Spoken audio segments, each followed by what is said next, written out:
Riccardo Pampuri was a World War I medic, a doctor, and a dentist. Today he's remembered as a great Catholic saint. He was born in 1897 in Italy. His mother died when he was 3 and his father died when he was 10. He was then raised by his maternal aunt and uncle and his grandparents.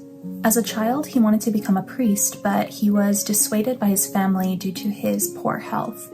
He decided to follow the example of his uncle and become a doctor instead. While studying to become a doctor, he entered the Third Order of St. Francis as a secular. When World War I broke out, he served as a sergeant and later served in the medical corps. During the war, he contracted pleurisy, which is an inflammation of the lungs, and this is a condition that would plague him throughout the rest of his life.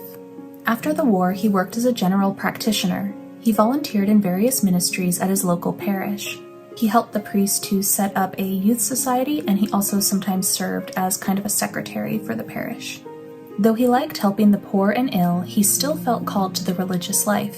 He joined the Hospitallers of St. John of God in 1927 and professed his religious vows in 1928.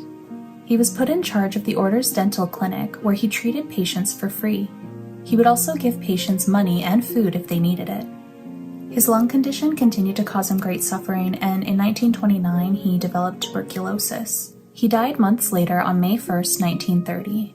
He was canonized in 1989, and his feast day is on May 1st and May 16th. He is a patron saint of military chaplains, nurses, and doctors. Today, St. Riccardo's remains lie in his local parish church in Trivolzio, and it's now a popular pilgrimage destination.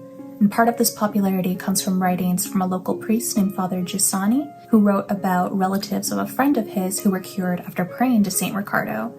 And interestingly, they didn't choose St. Riccardo because of any particular devotion towards him. They just decided to pick the closest saint they had and pray to him, and it worked a miracle.